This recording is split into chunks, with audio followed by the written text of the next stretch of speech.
Federal Reserve System is a strange creature. It's easier to say what it is not than what it is. Most people think it's a government agency. It is not. Those who have studied it say, well, wait a minute, this is a private banking corporation. You almost get half credit for that, but it's not really a private corporation either. It's a hybrid. And to make it more complicated, we can say it is a cartel. This is the amazing thing. The Federal Reserve System is a banking cartel. It's no different than a banana cartel or an oil cartel or the sugar cartel. It just happens to be a banking cartel. It's a group of very large and powerful private banking interests who have gotten together in a cartel arrangement, and they brought the federal government into it as a partner in order to use the force of law to enforce the cartel agreement. You see, with most cartels, if a member of the cartel wants to break out or violate the agreement, if they fixed prices, for example, and one of the members of the cartel wants to raise the prices contrary to the agreement, there's no way for them to discipline the member of the cartel and force him to stick with the agreements. But if you bring the government into the arrangement and convert the agreement into law, now all members are required by law to keep the agreement, or they go to jail. So this is why cartels always, throughout history, have always tried to form a partnership with the government, whatever government is in the locale where they operate. And so we come to the amazing conclusion that the Federal Reserve System is basically a cartel, a banking cartel, that has gone into partnership with the federal government of the United States so that the federal laws can be used to enforce the cartel agreement. Now that's a real shock. It was to me because, you know, when I started in this process of research, I thought, like most people, that the Federal Reserve was an agency of the government and that it was formed to protect the people, to protect you and to protect me and to stabilize the economy and to make sure that we didn't have much inflation or unemployment or all these bad things.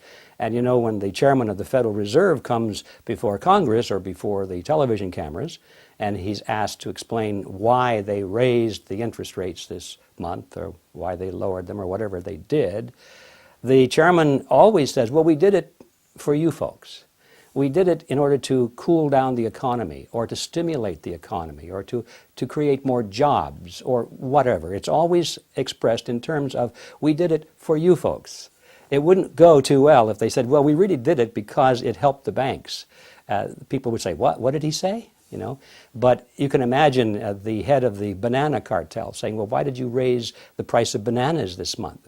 Well, we did it for you folks to make sure that that there would be enough stimulus in the economy that we would always have bananas, you see. Anyway, back to the question. What is the Federal Reserve System? It is a cartel, and it's a hybrid organization. There are very few like it in existence. It seems to have some of the characteristics of a government agency because the government is involved, and it seems to have some characteristics of a private corporation because it's actually owned by private banks. But it's neither of the two. It's a hybrid. And when it comes to ownership, for example, the member banks actually own the Federal Reserve System, but those certificates of ownership do not carry the usual prerogatives of ownership. For example, the banks can't sell the shares. If you can't sell something, you don't really own it.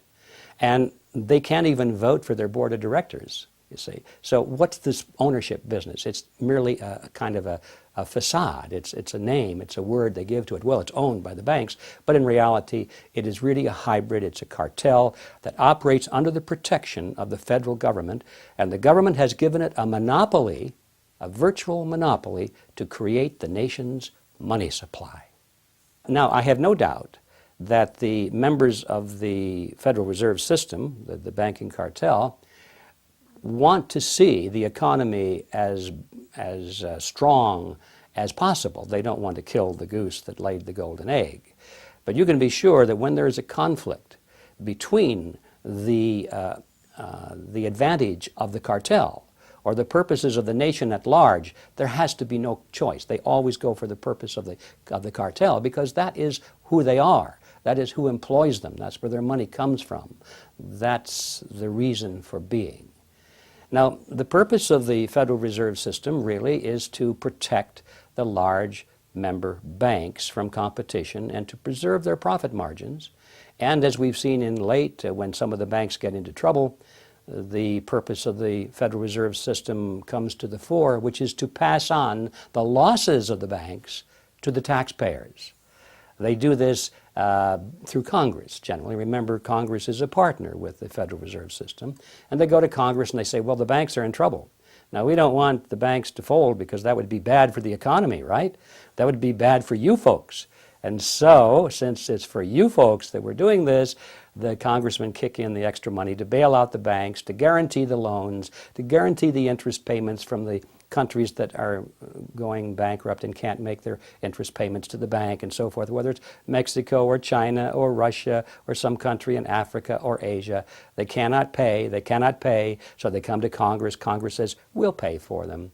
And it seems like it's a humanitarian thing, when in reality, all they're doing is transferring tax dollars from you and from me to these countries so they can continue to make interest payments to the banks, so the banks don't have to write off these loans as bad loans. So that's another purpose of the Federal Reserve System, is to pass off the losses of the cartel members to the taxpayers. And most people don't realize that, but when you see how it has operated over the years, it's very clear. The purpose of the Federal Reserve System is to promote the best interests of the banking members of the cartel. So what we have here is a banking cartel which has gone into partnership with the federal government, and they've used this cozy relationship so that the government has given the banks the power to create the nation's money supply. The banks now, these private banks, have the monopoly over the nation's money supply. And that's not too shabby a deal.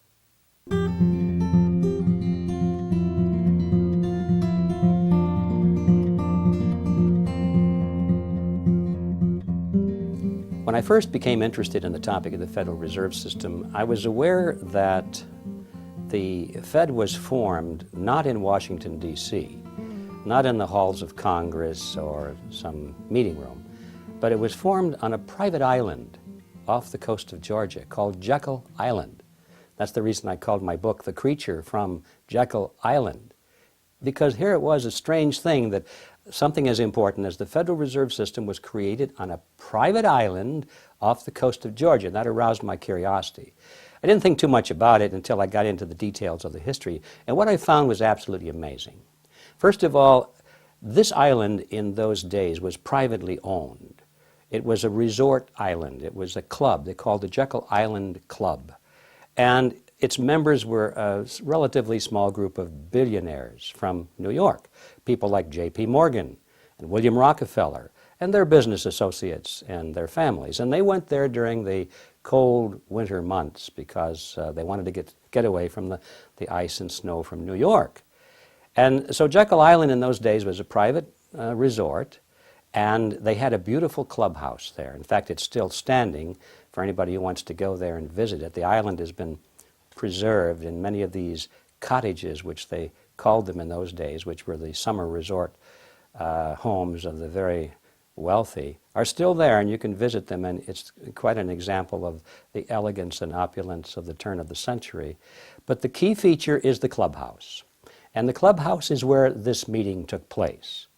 And I thought, isn't that strange? And I got into it and I discovered that not only did they go to this island for the meeting, but they went under conditions of great secrecy. I can assure you that very few wars of history have ever been plotted under conditions of greater secrecy than that. For example, when they went to the island, they all traveled aboard the private railroad car of Senator Nelson Aldrich. He sent his railroad car to the New Jersey Railroad Station. This was November of 1910. And he and 6 other men, who I'll describe in a moment, arrived under conditions that they were told they mustn't be seen together. They couldn't come together. They couldn't dine together on that evening. And they must avoid newspaper reporters at all costs, because in those days, newspaper reporters used to hang out at the New Jersey Railroad Station because it was a way to catch photographs or interviews of famous people coming in and out of New York. and they were told to avoid newspaper reporters. One of them carried a shotgun in a big black case. Just in case he had been confronted by a reporter, he was prepared to tell them that he was going on a duck hunting trip. And the funny thing about that is that we learned later from his children and his biographers that this man never owned a gun. He had borrowed that shotgun just as a decoy and as part of the deception. When they got on board this railroad car, they were told, even in the privacy of this car, not to address each other by last names, first names only. And two of them even went further and refused to address each other by first names. They adopted code names. And I thought, well, that seems strange, even in the privacy of Senator Aldrich's car. Well, it turned out that one of the men wrote about it in later years, and he said the reason for that is that they were concerned that the identities of all of these 7 men might be known to the servants on board the car, and that the servants might talk about it. And in that fashion, the word would get out, and then, of course, the purpose of the meeting would have been defeated in their opinions. And so this is the kind of secrecy that surrounded that. Even when they got to the island, and then they got off the train and took the ferry across the inland straits there and went to the clubhouse, they had replaced all of the normal servants with new servants who didn't know any of these people. This is the kind of precautions that went on. And they created the Federal Reserve under those kinds of conditions of secrecy. And then when they came back to New York and disappeared back into the environs of Wall Street, for quite a while thereafter, these men denied that such a meeting ever took place. They said, oh no, that's just pure rumor. That's nonsense. Later it began to leak out, and they said, yes, we went to the meeting, but we just went to do some hunting and play some poker and drink some good whiskey, that kind of thing, you know. Finally, after the Federal Reserve System was firmly established and became accepted and almost revered in the eyes of Americans as a great American institution, then they finally began to talk about this meeting, who was there, how they went, and why the secrecy.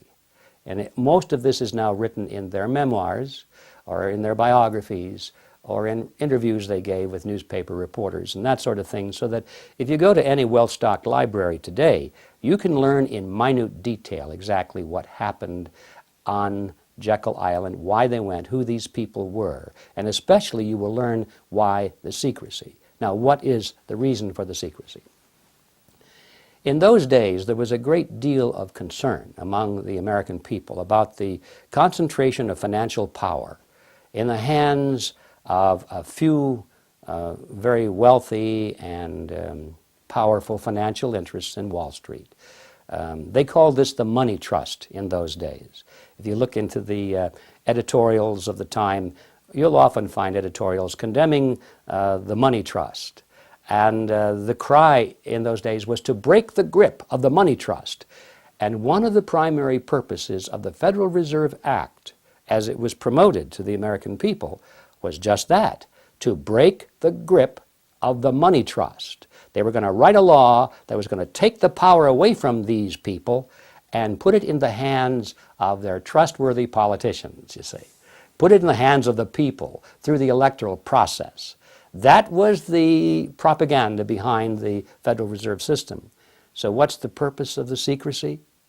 It's because when you look at the list of these people who went, they were the money trust. They were the representatives of the banks, of J.P. Morgan, the Rockefellers. They represented Kuhn, Loeb and Company. They had connections, business relations with the Warburgs in Germany and the Netherlands and the Rothschilds in England. This was the money trust, not only of the United States, but of the world. These are the people who created the Federal Reserve System, supposedly to break the grip of their own power. You see. So now, had that fact been known, who these people were that were drafting the Federal Reserve System, the trick would have been exposed, and the public never would have adopted the Federal Reserve Act as, in fact, they did.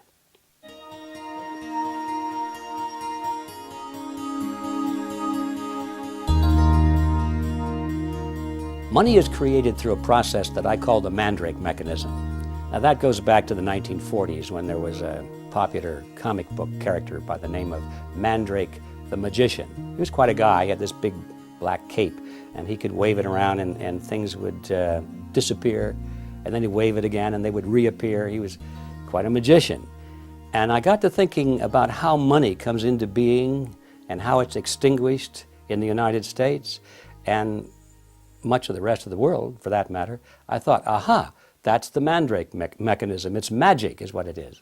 And it really is. It's accounting magic. Here's how it works. Now I'm going to make this very simple, but technically it's totally accurate.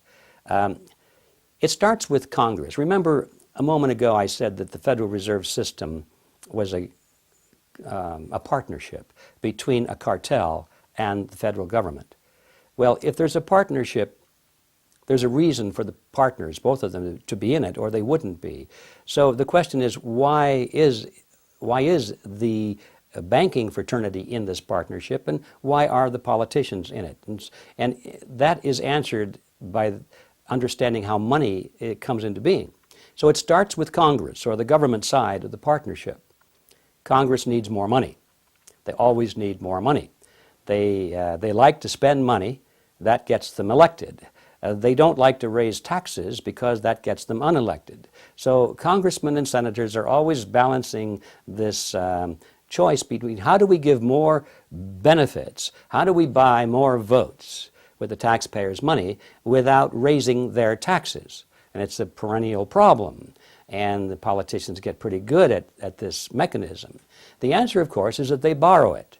If you're not going to tax it from somebody, you can borrow it from somebody else.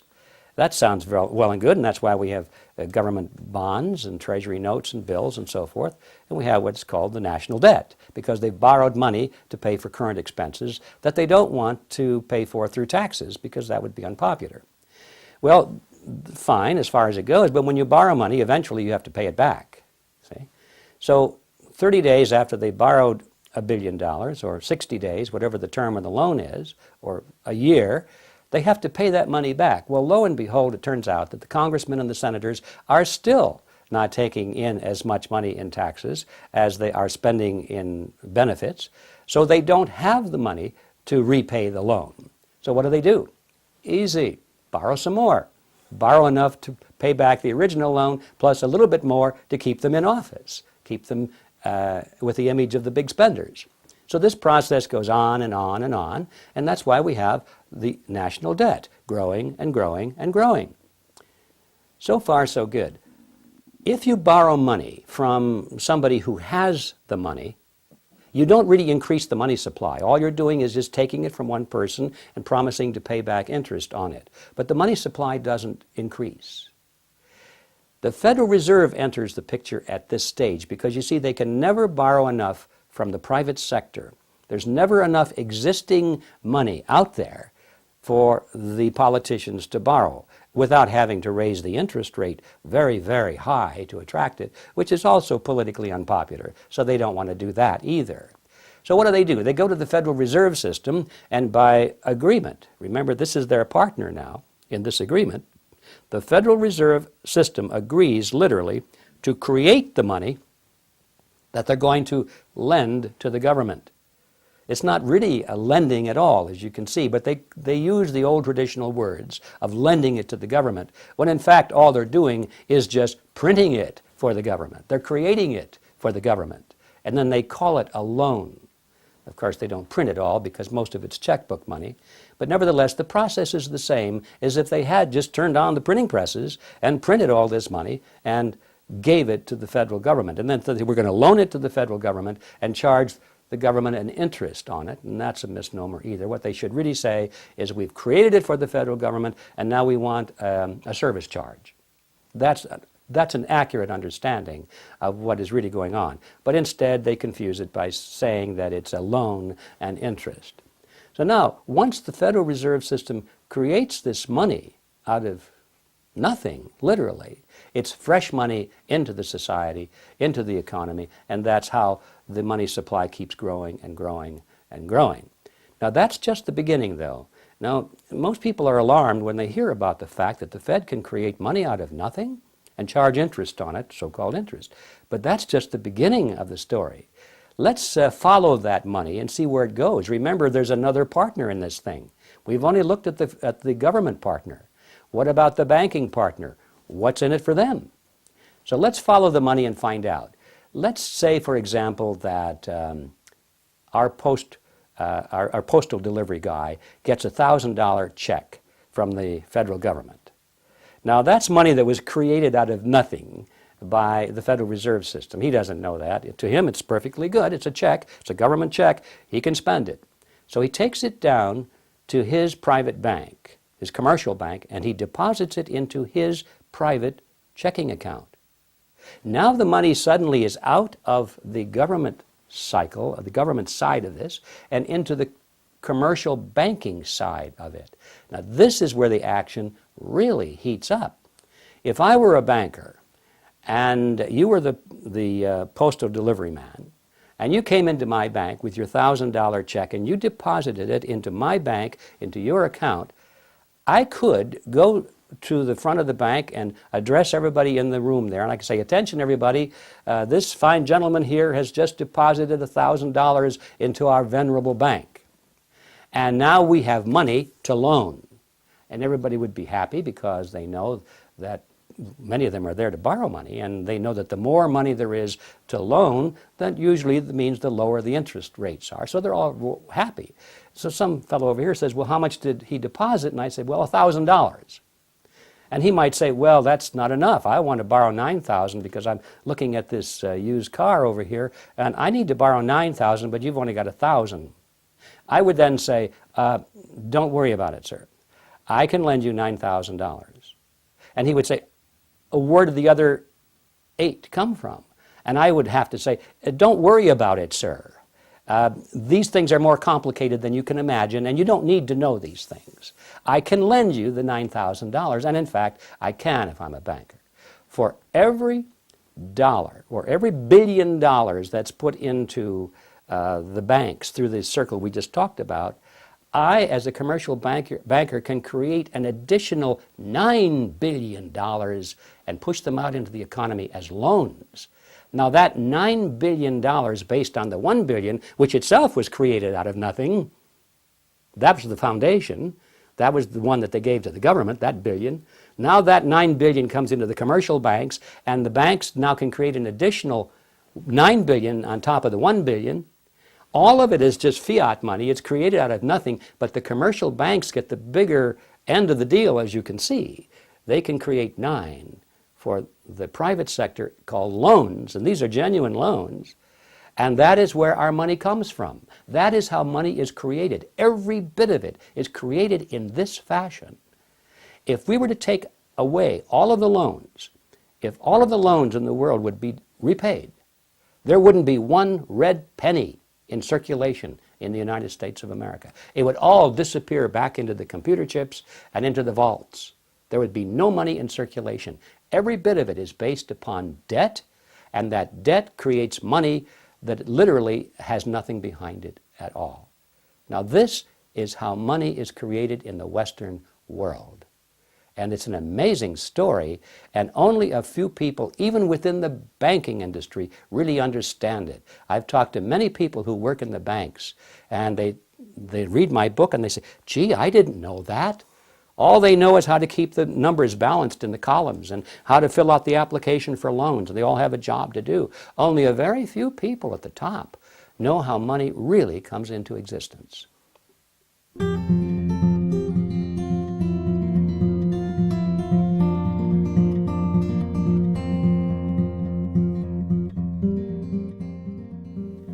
The creation of money out of nothing has had a devastating impact on the purchasing power of the American dollar. I might add, this process is happening to all currencies in the world that adopt this process, and that's most of them in the Western world. So what I'm saying about the American dollar also applies to most currencies in the world which have the ability to create money out of nothing, which they've given to their central banks. When you give men the power to create money out of nothing, you shouldn't be surprised if they turn around and create money out of nothing, because that's what they're supposed to do.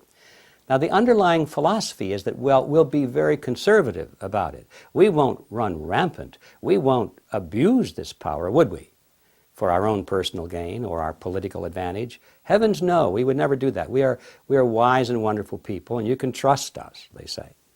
So we give them blindly this power to create money out of nothing because we trust them to use this power wisely.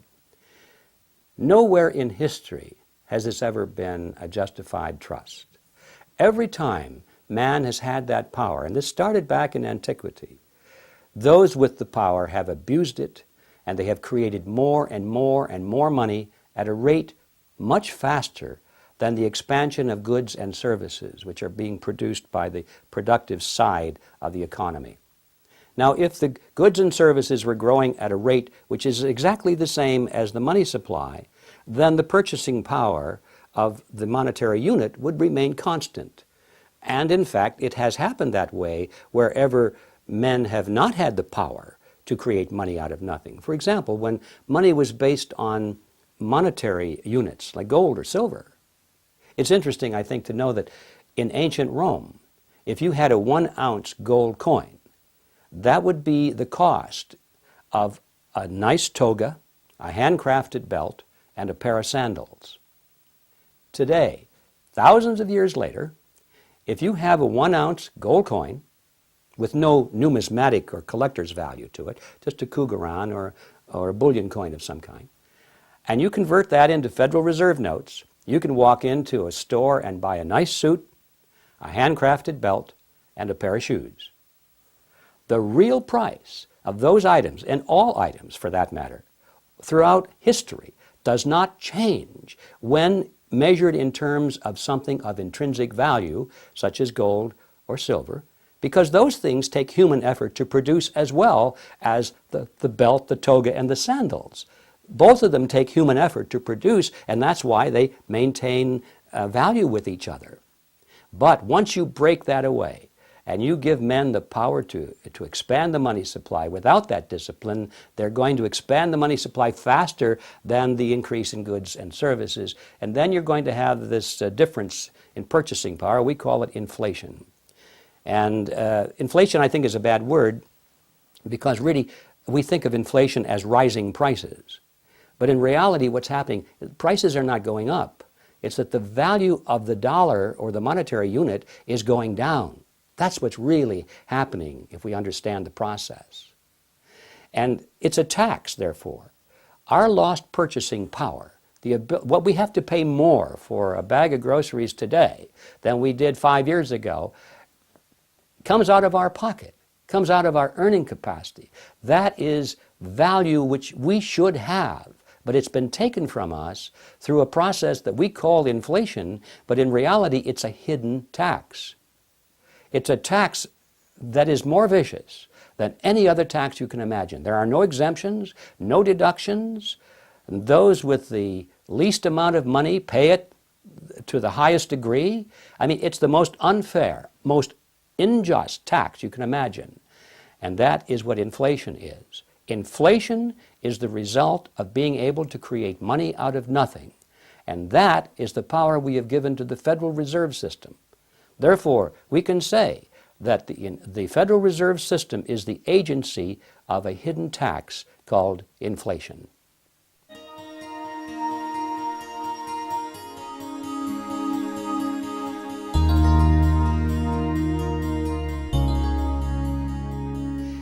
I feel that our paper currency must eventually be backed by gold or silver if we are to have an economy that will protect the purchasing power of the common man.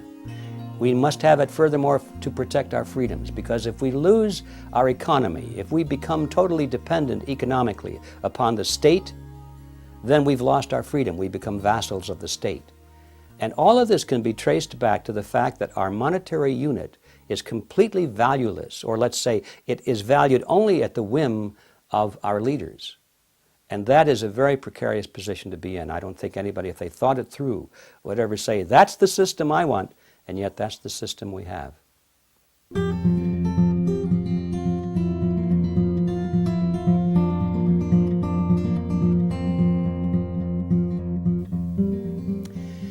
Congress receives its funding from various sources. Obviously, we think of taxes right away, and there's no question that taxes are a major source of funding. However, we know that Congress does not need income taxes at all, or any other kind of taxes for that matter, to fund its operation, as long as it has the ability to collect this hidden tax called inflation. If it were to stop all taxes whatsoever, it could still continue to spend exactly as it is doing, simply by inflating the currency a little more than it has been in the past.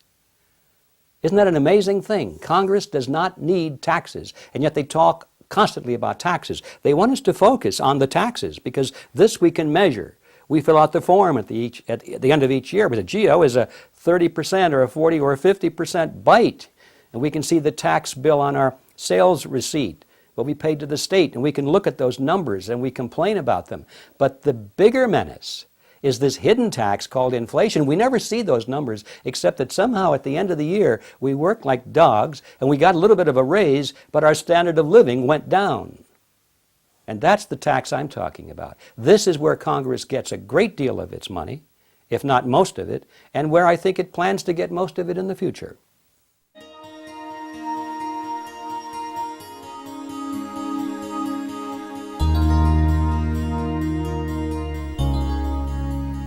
The solution to the problem of fiat money is to stop it, to eliminate it. We must get rid of it. We must phase out the Federal Reserve notes, the Federal Reserve system, and I'm talking now about the United States. All countries in the world face this same problem. We must phase out fiat money. We can't just tolerate it. We can't just say, well, if it's only 3% or 4%, we could live with that. But people don't stay at 3 or 4%. Historically, political leaders and bankers never stay at 3 or 4% if they can go to 4.5%. And they won't stay at 4.5% if they can go to 5%, and so forth. So we must get rid of the fiat money system. How do you do that? Well, the first step, of course, the big step, the biggest imaginable step, is for people to realize that they even have one. I mean, how many people walking up and down the streets that go into the polls each year and elect their leaders, how many people know that we have a fiat money system? How are we going to change that unless we have an understanding, an educational foundation at the electoral level? So this is where we have to start. And then having done that, assuming we have created an understanding of the problems, and assuming we have created some kind of a political will on the part of the people to bring about reform, then how do you do it? Well, you can't do it all at once. It has to be eased out. We didn't get it all at once. It came to us in little steps over 50, 60, 70 years. That, in my opinion, is how we have to ease out of it. Because if you were to cut the system right now, just completely cut the tree down, we'd have the biggest economic collapse the world has ever seen. So they've got us somewhat. You see, you can't. We're kind of like the drug addict that is so deeply involved that a cold turkey would probably result in death. So I'm sorry to have to say that, but I think that's a realistic appraisal. We must ease out of this system we're in, and we have to start as soon as possible. We have to anticipate that it's going to take probably 30 or 40 years to make it happen.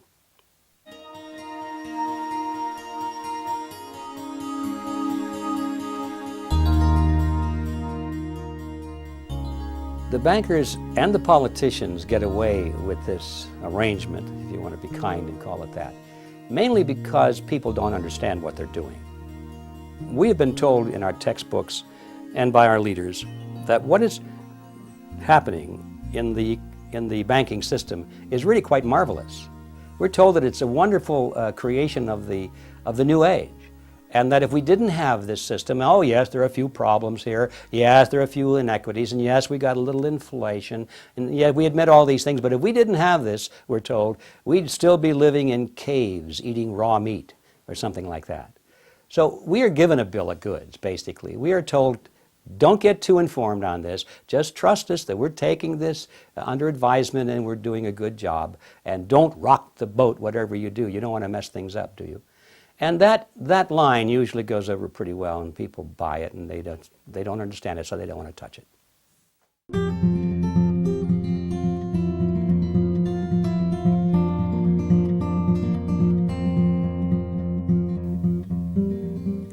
It's easy to see where we're headed. You don't have to be a rocket scientist. If you follow a graph, and you can see that there are points on this graph and they're going constantly in one direction, and they've been doing this for 50 years, you don't have to be a rocket scientist to see where it's headed. Where this graph is headed is for total destruction of our monetary system. Our money will be totally worthless, and it'll probably be reissued in the form of some international currency, which will be equally worthless. But the value to these people is that once it's on an international basis, there's nowhere else to go. Right now, if you don't like American dollars, you can buy Japanese yen. If you don't like that, you can buy Swiss francs. If you don't like that, you can move to whatever currency seems to be having a little better track record. Once there's an international monetary system in place, modeled completely and exactly after the Federal Reserve System, it's exactly the same, then there's no place else to go, folks. You've had it. So that's where it's headed, and if we don't turn this thing around, I think we're going to be living in kind of a modern serfdom. And we'll be serving masters, and they won't be living in the big castles that we can see at least, and say, well, that's where the master lives up there, and we're tilling his field. Our masters will be the bankers and the politicians, and they'll live in big houses, but they won't be castles. But we'll be serving masters nevertheless, and we'll be thinking they're wonderful people without realizing that they are our masters. I think we're headed to modern serfdom if we don't turn this around.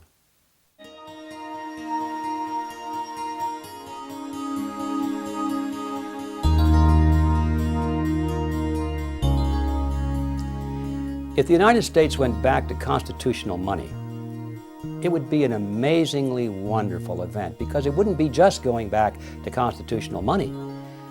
In order for that to happen, that means you'd have to assume a groundswell of awakening on the part of the electorate. And they would understand not only what's happening in the monetary system, but what's happening across the board in our political system. So that reform wouldn't happen just by itself. If it happened just by itself, I think we would have a great resurgence of prosperity and tranquility. But unless we get rid of some of these other problems as well, we could still be involved in foreign wars and all kinds of things, forced medication, and so many things we could talk about. Those wouldn't be touched just because we went back to a constitutional monetary system. If we went back to constitutional money, there are a lot of things left open as to other aspects to the reform. For example, we could still have horrendous taxes, and we'd be paying it in real money instead of fiat money, but taxes could still be so high because we're still demanding of our politicians that we have all these benefits, and all these freebie things, and all these welfare programs, and exchange of wealth and movement of wealth from one class to another. We could still be demanding those things if we're not wise. And so even though we had constitutional money, we would still have tremendous problems in society. So I look at it from a point of view that everything has to happen at once before it to be meaningful, and it has to happen at once before it'll happen at all.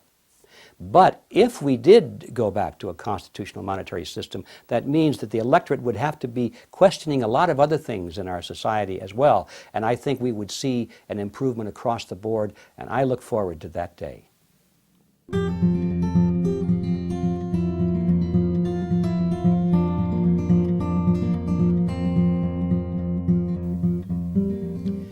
Concerned citizens can do a lot to help. First of all, they need to find out the details of this story. Then they need to speak up about it and not be intimidated. Not worry too much about someone saying, oh, you're just a worrywart, or you're just a conspiracy theorist or something, because a lot of people would like to classify this as a conspiracy, you know. So they have to have a little backbone and say, well, you can call it what you will, but these are the facts and we need reform. Then they need to join forces with other people so that they can have the power to do this. I have created an organization just for that purpose. It's called Freedom Force International. It's based on the assumption that any one person or a small group of people can't do anything, even if we have great knowledge. You have to join forces with other people. And then, having joined forces, you have to have a plan of action. You have to know what to do. It's not enough just to complain about it, or to read another book about it, or to hold a seminar on it, or hold up a placard and demonstrate. Our people are always on the outside of the halls of power, looking in. We're petitioning our leaders, saying, oh, won't you please be good guys? Won't you please follow the Constitution? Won't you please not do this? Won't you please listen to us? And they aren't interested because they have the power and we don't. And nothing is going to change unless concerned citizens join together with a plan of action to reach out and recapture control of those power centers of society. And by that I'm talking about the political units, talking about all groups and organizations through which people work and think and form public policy. It's political groups, church organizations, labor unions, civic clubs, everything. We have to be active in all organizations and supply the kind of leadership and direction to replace the leadership and direction that they now have, which is pushing us in the other direction. Unless we have the vision of reaching for this kind of power, then we'll always be on the outside, petitioning and complaining and saying, my goodness, isn't it terrible the way the world is going? So what does a concerned citizen do? He joins forces with others, he has a plan of action, and he comes to power.